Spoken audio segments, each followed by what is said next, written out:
Hello student, कैसे आप लोग? उम्मीद करता हूँ आप लोग ठीक हो गए। आपका मेरे यूट्यूब चैनल संजीव ज्ञान गुरुकुल पर स्वागत है। आज मैं आपको क्लास 10th के द्विघात समीकरण का प्रश्न वाली 4.3 का प्रश्न एक का भाग एक सॉल्व करके समझाऊंगा। इस क्वेश्चन को मैं आपको बहुत ही आसानी और सरल वे में स्टेप बाय स्टेप समझाऊंगा ताकि आप सभी स्टूडेंट आसानी से समझ जाए। यदि आपको मेरा वीडियो पसंद है तो प्लीज मेरे वीडियो को लाइक शेयर कर दे, और यदि आप मेरे वीडियो को पहली बार देख रहे हो सब्सक्राइब बटन प्रेस कर बेल आइकन पर क्लिक कर दे ताकि हमारी हर पहली वीडियो का नोटिफिकेशन आपको सबसे पहले मिले। ठीक है, देखिए प्रश्न एक सॉल्व करने से पहले मैं आपको यह बात कह दूंगा, इस वीडियो को पूरा अंत तक देखिए, बीच में कहीं भी स्किप मत कीजिए, नहीं तो आपको वीडियो अच्छी प्रकार से समझ में नहीं आएगा। ठीक है, तो चलिए वीडियो स्टार्ट करते हैं। देखिए प्रश्न एक क्या बोल रहा है, प्रश्न एक का भाग एक। देखिए यदि निम्नलिखित द्विघात समीकरणों के मूलों के अस्तित्व, ये जो आपको द्विघात समीकरण है, द्विघात समीकरण कैसे पता चलता है? स्क्वायर से। ठीक है, इसके मूल्यों का अस्तित्व हो तो इन्हें पूर्ण वर्ग बनाने की विधि से ज्ञात किया। देखिए पूर्ण वर्ग बनाने की विधि क्या होता है? ठीक है, इससे पहले आपने गुणनखंड विधि पढ़ा था, अब मैं आपको पूर्ण वर्ग विधि बताता हूँ।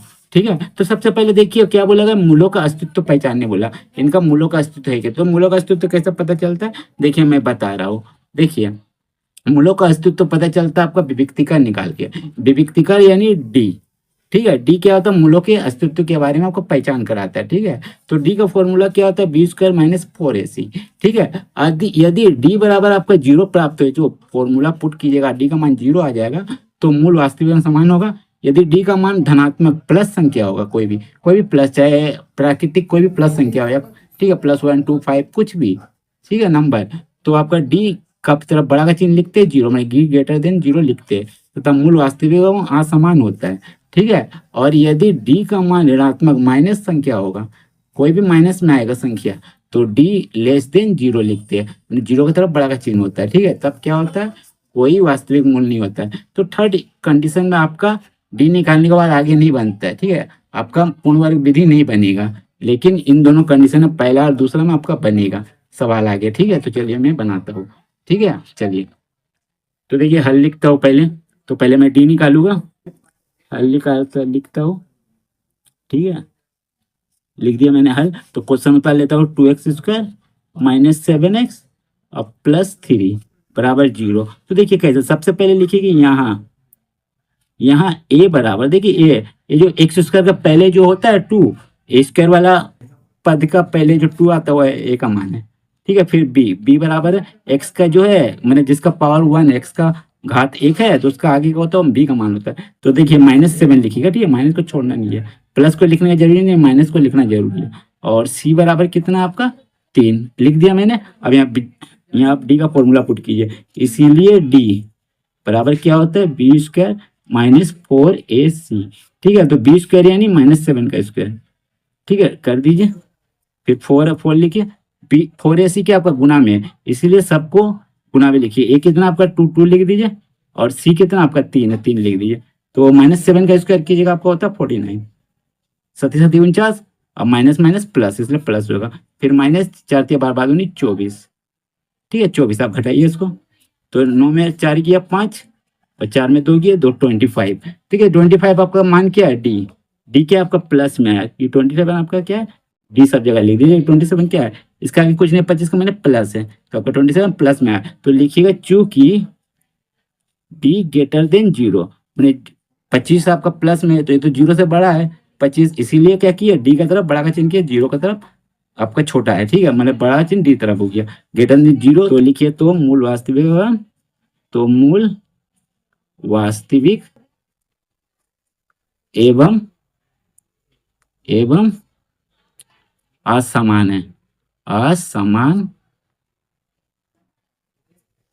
है। ठीक है, जब डी का तरफ बड़ा का चिन्ह होता है 0, तो वास्तविक असमान होता है। देखिए हमने बताया था आपको, देखिए ठीक है, जब धनात्मक प्लस संख्या आता है तो देखिए डी ग्रेटर देन 0 लिखते हैं, तो क्या होता है? मूल वास्तविक एवं असमान होता है। ठीक है, बराबर नहीं होता है। ठीक है, लिख दी। अब हम बनाओगे सवाल। ठीक है, तो देखिए पहले इसको लिखा देता हूँ, इक्वेशन समीकरण को लिख लेता हूँ, 2x स्क्वायर माइनस 7x।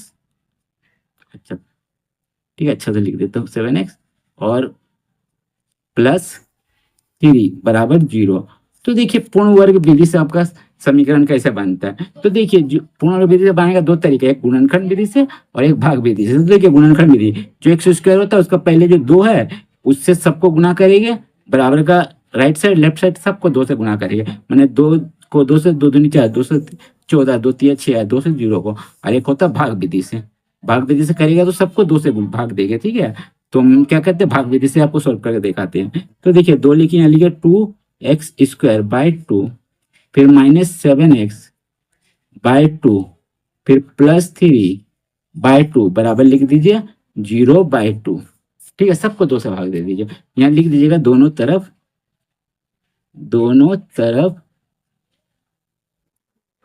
2 से भाग देने पर, ठीक है, देने पर। अब क्या कीजिए, भाग दे दीजिए। तो 2 कट गए, x² बचे, x² लिख दीजिए।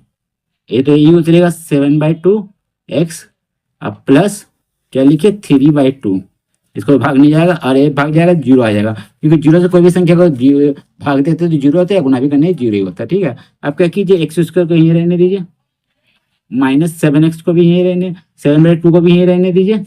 अब बराबर बराबर का इधर 3/2 क्या है आपका प्लस में, बराबर को उधर भेज दीजिए, -3/2 हो जाएगा, ठीक है। अब देखिए ए वाला, इस जो ये आपका x² -7x है, इसको हमको क्या बनाना है, आपको पूर्ण वर्ग बनाना है, पूर्ण वर्ग। तो देखिए ये x² है, सोच लीजिए x² क्या है आपका, a का स्क्वायर।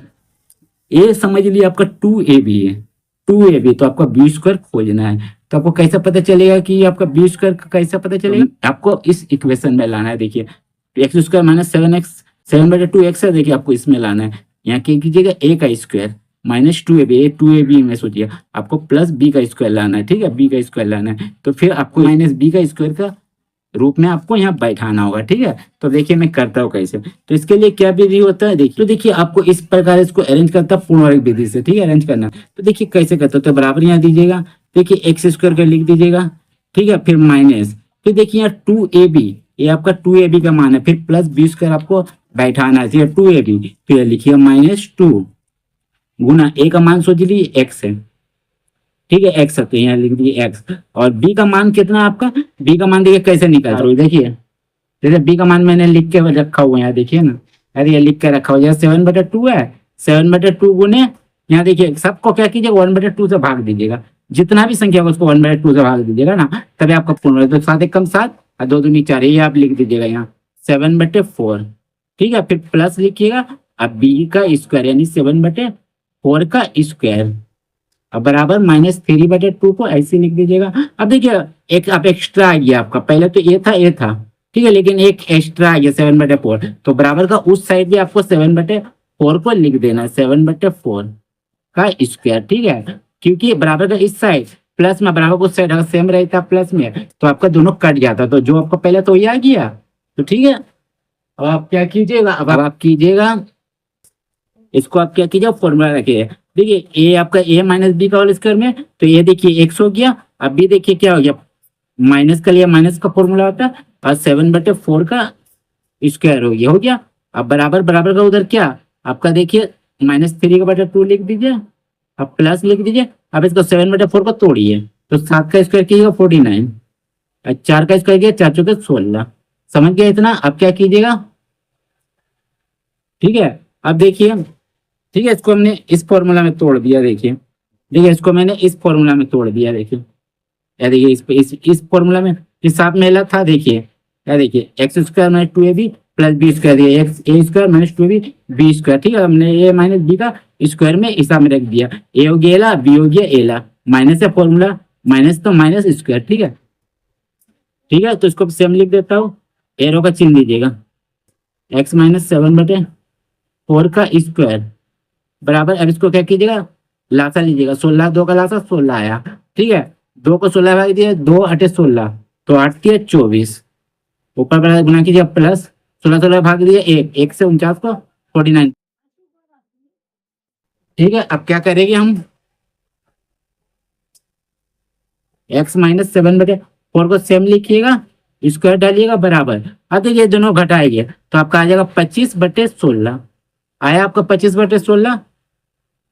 हाँ, आप क्या कीजिएगा, फिर एरो दीजिए, x - 7/4 को ऐसे लिखिएगा, और देखिए यहाँ स्क्वायर बराबर को रूट चढ़ा दीजिएगा, ठीक है, जैसे स्क्वायर हटेगा 25/16 आए तो क्या आ जाएगा आपको प्लस माइनस, ठीक है। तो x - 7/4 बराबर आपका क्या हो जाएगा 25 का 5 गुने 5 और 16 का 4 गुना 4। ठीक है, तो आपका हो जाएगा प्लस माइनस। ठीक है, अब हम क्या कीजिएगा, अब आप कीजिएगा x -7/4 बराबर कीजिएगा प्लस माइनस 5 निकालिए और 4 निकालिए। ठीक है, बस इतना तो हो गया। अब हम क्या करेंगे, पहले आप काम कर दिए, इसको उधर भेज दीजिए। ठीक है, इसको आप ब्रैकेट में रखिए। एक काम करते, यहाँ लिखते x बराबर प्लस माइनस बराबर उधर भेज दिया तो आपका क्या आ जाएगा 7/4 आ जाएगा, प्लस माइनस 5/4 कर दीजिए। ठीक है, इसको बराबर को उधर भेज दिया, 7/4 हो गया, माइनस प्लस में हो गया, इसको उतार दिए। तो देखिए अब एक बार इसको प्लस में कीजिएगा, एक बार माइनस में कीजिएगा। ठीक है, तो करते देखिए, यहाँ लिखिएगा चूंकि x बराबर 7/4 प्लस 5/4। ठीक है, 5/4। फिर लिखिएगा इधर चूंकि x बराबर 7/4 फिर माइनस 5/4। ठीक है, लिख दिया मैंने। अब करूंगा, और 4 का 4 लासा हुआ तो ऊपर वाला सेम उतरेगा 7/5। ठीक है, x के यहाँ रख दीजिए और इधर लिखिएगा x बराबर नीचे 4 का 4 लासा हुआ, जब नीचे सेम होता तो ऊपर वाला सेम उतरता 7/5। ठीक है, तो इसका आ जाएगा 7/5 कितना होगा आपका 12, 12/4 x बराबर, और यहाँ लिखिएगा x बराबर 7 से 5 दिया घटाया 2 4, तो काटिए 4 कम 4 4 पिया 12, और यहाँ आएगा 2 कम 2 2 दूनी 4 माने 1/2। ठीक है, तो लिखिएगा अतः, यहाँ लिख दीजिए x बराबर आपका 3 आया इसलिए, और यहाँ x बराबर 1/2 आया। ठीक है, तो लिखिएगा अतः मूल बराबर 3 और 1/2 आंसर। ठीक है, उम्मीद करता हूँ आपको मेरा यह वीडियो पसंद आया होगा। यदि आपको वीडियो समझने में कष्ट है तो आप मुझे कमेंट कर सकते हैं, और यदि आपने पिछले दिया गया वीडियो कमेंट बॉक्स पर जाकर प्लेलिस्ट पर जाकर देख सकते हैं। और यदि आपको मेरा वीडियो पसंद आया तो प्लीज मेरे वीडियो को लाइक शेयर कर दिया और सब्सक्राइब बटन प्रेस कर बेल आइकन पर क्लिक कर दे ताकि हमारी आज पहली वीडियो का नोटिफिकेशन आपको मिले। ठीक है, तो फिर मिलते हैं एक नए वीडियो के साथ। धन्यवाद।